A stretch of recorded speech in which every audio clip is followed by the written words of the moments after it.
Hi lovely people, I'm Debs. Welcome back to my channel Arian Reads stuff. I'm in the book shack. This is the 5th time I have started this video. On a number of occasions the storage on my iPhone became full and therefore I had to stop. On one occasion the microphone ran out of charge, so I had to recharge that, and then my phone ran out of charge. So this is This is going to be part 1 of my Q&A for the commemoration of reaching 1,000 subscribers. Thank you very much to all of those subscribers, new and old. And thank you for the questions that you have sent in. I'm going to do part 1 and part 2 so that the videos aren't too long, because maybe that's the problem. So bear with me. If your question isn't included in this, I will do part 2 of this video tomorrow. Right, I've had a number of questions about the book shack. Castle Beckons said, tell me more about the book shack, and is it attached to my home? Gavin at Genre Books asked me how I keep it warm and are the books insulating it. And James at Quaint and Curious Volumes said, how big is the book shack? How do you stay warm? How do you keep it dry enough? Well, the book shack is 2 years old. I bought it initially, we bought it initially as a summer house, as a place where I could read. And then the books in the house started to, a bit like tribbles in Star Trek, they started multiplying out of control. And so I put 2 bookcases in here. Now I have 7, and I have mats on the wall, and the sole purpose of this is my reading room. It is about 12 foot away from the house. It's at the end of our patio. It's on a concrete base and then on wooden beams. So it's raised up, doesn't collect any damp through the floor. Because it's so new, the shed roof is still well waterproofed, and obviously it is in my interests to keep the maintenance of the shack up to date. Its construction is log lap, which means instead of planks overlapping each other, there's like a tongue and groove join, which makes it more watertight.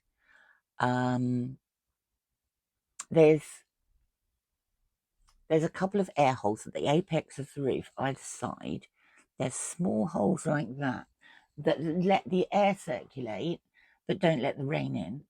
I always have a window open when I'm in here because I like the air. Now, at this time of year, it is quite cold. One morning last week, it was -2 in here when I came in. I have an air heater, blows hot air about, has the added bonus of keeping it dry, so nothing gets damp or musty or anything.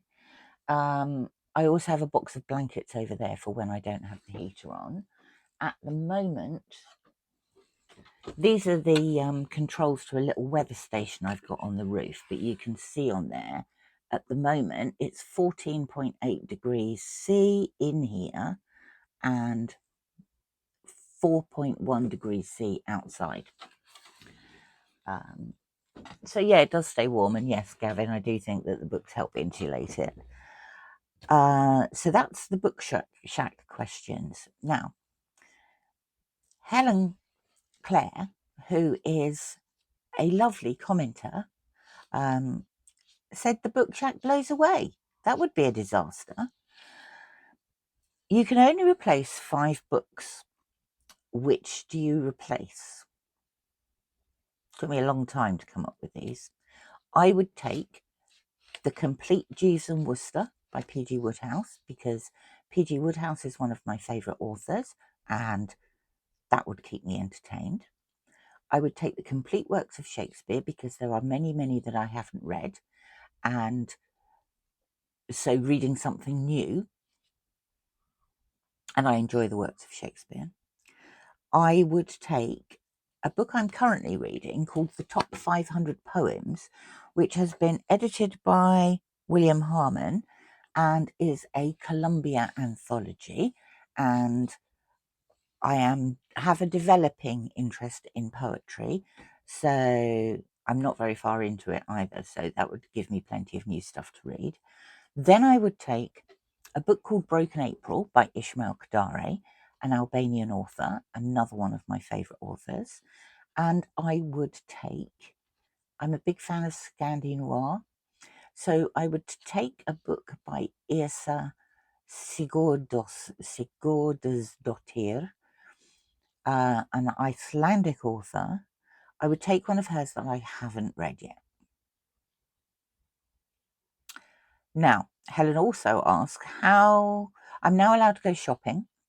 I've got to take an author with me. Who would that be? That author would be Agatha Christie. I love her crime novels and could read them, well, have read many of them over and over again. So I'd be interested to talk to her about that. But also, she was very interested in archaeology and very knowledgeable about it. Her second husband was an archaeologist. So that would be lovely to talk to her about. And I want to know where she went. On those days that she went missing, I want to know where she was. Someone's got to wheedle it out of her at some point. Right. Helen had another question. For 1 month, I am only allowed to read books published in one decade. Which decade would that be? I'm going for the 1950s. And when I Googled books published in the 1950s, these are some of the authors that it came up with. J.D. Salinger, Ray Bradbury, Jack Kerouac, Vladimir Nabokov, Ralph Ellison, Ayn Rand, John Steinbeck, E.B. White, Chinua Achebe, C.S. Lewis, Ernest Hemingway, William Golding, Boris Pasternak, J.R.R. Tolkien, Isaac Asimov, Shirley Jackson. Need I go on? Truman Capote, Ian Fleming, Patricia Highsmith, Neville Shute, Francois Sagan. I'd be happy in the 1950s. I could easily last a month only reading books from that decade. And then finally, Helen asks, what career would I choose if I hadn't been a journalist? When I was younger, much younger, at like junior school, I wanted to be an archaeologist or a museum curator, and I still think that that would have been a lot of fun and I would have really enjoyed it. But there's another one as well. I would like to be one of those people who finds locations and props for historical films and television programs. I just think that would be so much fun. So thank you for those.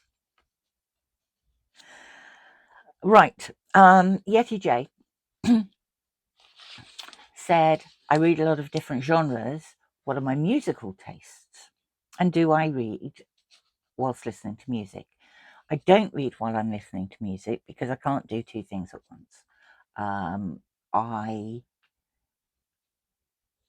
When I listen to music, I like to really immerse myself in it. And so I don't tend to read at the same time because also I want to immerse myself in the book. But my musical tastes are as eclectic as my reading tastes. I very much enjoy jazz, particularly gypsy jazz, but all sorts of jazz. And there's a great jazz club in Nottingham. I like ska. I like original ska, and I like the resurrected ska of the late 70s and early 80s. I like reggae. I like folk music. I like the music of the late 70s and early 80s, which is when I was probably most receptive to music, and I was a teenager and into my 20s.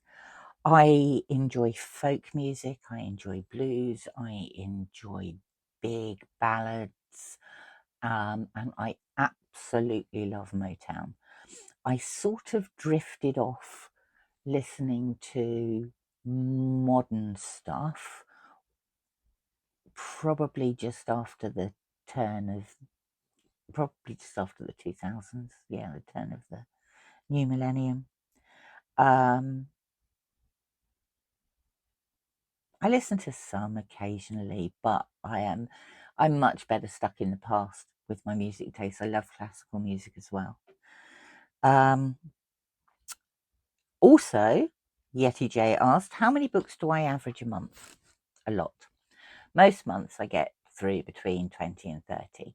Now that sounds like a lot, but I read very quickly, and also I don't do anything else. I have no use in this world. I don't go out and work and do anything sensible. I sit around reading books. So yes, I do get through a lot, but that's why. Melinda of A Web of Stories. Which book made me a reader? I was taught to read very young. I was about 3 years old. I was taught by my mother. The reason I was taught is because I have a brother who is just over 2 years younger than me. He has Down syndrome. He took a lot of looking after when he was younger. So my mum had this bright idea that if the toddler could be sat on a sofa reading a book, happy as Larry, then that would make her life easier. It did make her life easier, and I was happy as Larry. And over the years, I enjoyed things like Enid Blyton and things like that. But I think the book that actually made me a proper reader was J.R.R. Tolkien's The Hobbit, which I read, I suppose I was about 9. And it transported me to a different place. It was wonderful. And from that book, I learned that, you can just have a good story, and good characters. You could have a complete new world. And that was just remarkable. And I loved it. A couple of quick fire questions from Melinda. Favorite hot beverage? Coffee. Very strong, black, no sugar. Pizza topping, double pepperoni, preferably with extra cheese. Thin crust, not deep pan, and none of these stuffed crust things. And then if I could make an adaptation of any book, which would it be? I would really like to see an adaptation of Jacqueline Hartman's I Who Have Never Known Men. And I'm pretty sure Melinda is a big fan of this book as well. I read it last year. I thought it was brilliant. I would love to see an adaptation of it. Right. Syaf 1713. What book would I suggest to someone who has just got into reading? I would suggest To Kill a Mockingbird. And there's several reasons for that. A, it's one of my favourite books. I think it's brilliant. But it has a great plot. It has a wonderful range of characters, and I like the way the characters develop. It also has a good subplot. There is mystery in there. It teaches you history in that it is set convincingly in an American town early in the 19th century. Mid-19th century. Early to mid-19th century. I don't mean 19th at all, do I? I mean 20th. Early to mid-20th century. That's what I mean. But also it has a very strong social message there. It deals with racism. It deals with the disturbing blinkeredness of the great and the good in the town. I think it's wonderful. It also answers a question from Stormy at Storm Reads, which is my most reread book. That is To Kill a Mockingbird. So, back to these questions. Both Sarah at My Granny Era and Pat at Book Chat with Pat asked me what books did I enjoy reading with my children. I have two daughters. They are in their mid-30s now. Pat also added, and grandson. I have an 18-month-old, 20-month-old now, grandson. With my daughters,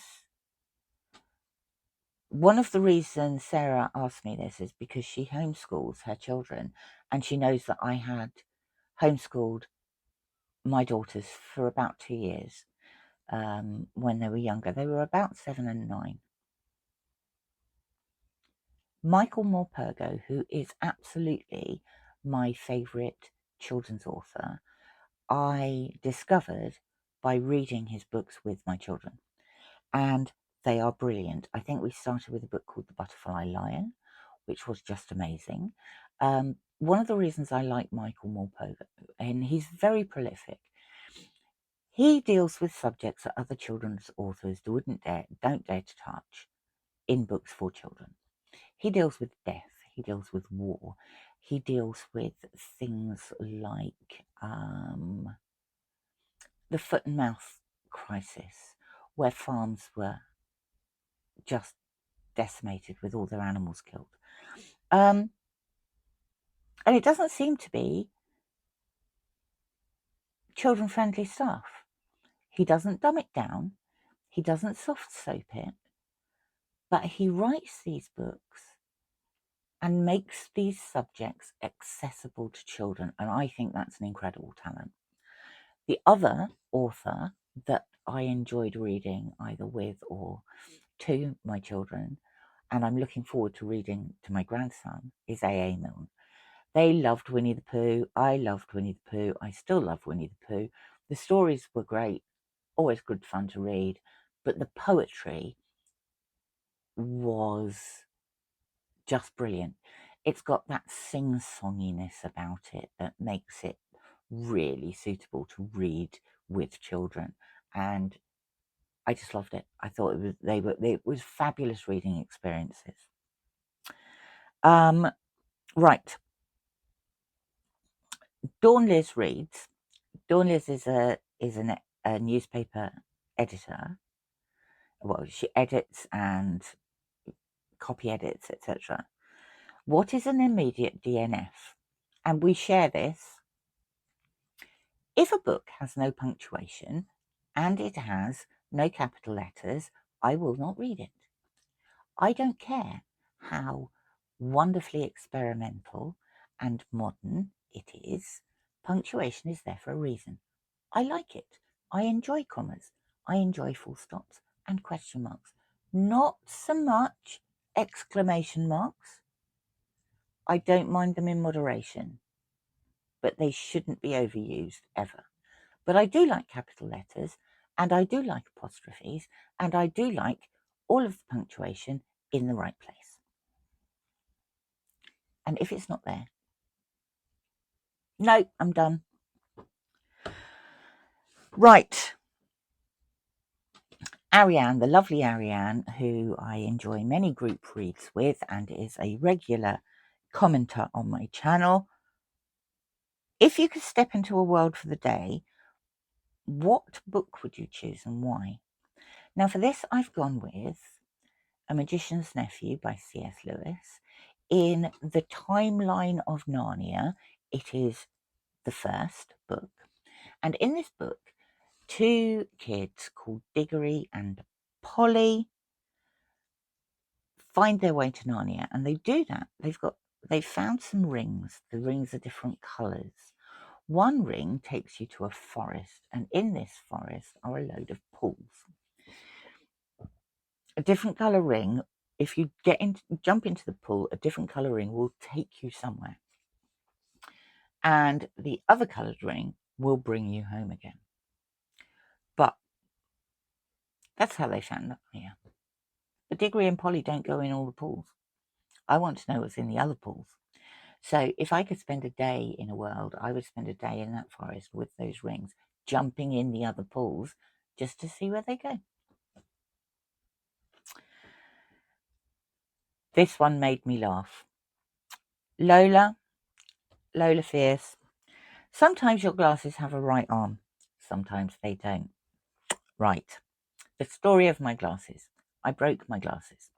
I broke first one arm, and then, upsettingly, I broke the other arm. And by broke, I don't just mean that the screw came out. I mean I'd broken the little bit from the arm that goes into the joint where you screw through so the arm moves. I'd snapped it. For a while, I coped with one arm on my glasses. It was fine. But then the other arm broke. So normal people would go and get new glasses. I can't get new glasses because my eyes need testing before I get them. And I can't have my eyes tested because I have type 2 diabetes that isn't currently stable, and needs to be stable for me to have my eyes tested. So get the diabetes under control again, then get my eyes tested, and then get new glasses. In the interim, what I decided to do was glue them with a hot glue gun. So both are done. Now, this is great. It means I can read. What it means also, though, is these don't bend. And that makes transportation quite difficult.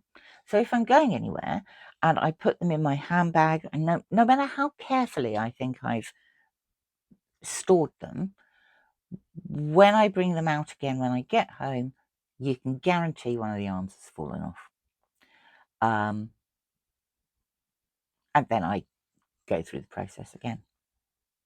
But that's the answer to the mysterious disappearing arm of my glasses. Now, we're on 22 minutes. I'm going to leave it there before my phone decides it's full. Thank you very much for watching. I have marked off all the questions that I've answered so far. I still have another number to go. So we will move on to part 2. I will put that up tomorrow. Thank you for the questions. Thank you for subscribing, and thank you for popping by. I'm sorry this is quite late, but technical issues could be user error, to be fair, but I'm going with the technical issues. Thank you, and I shall speak to you again tomorrow. Bye for now.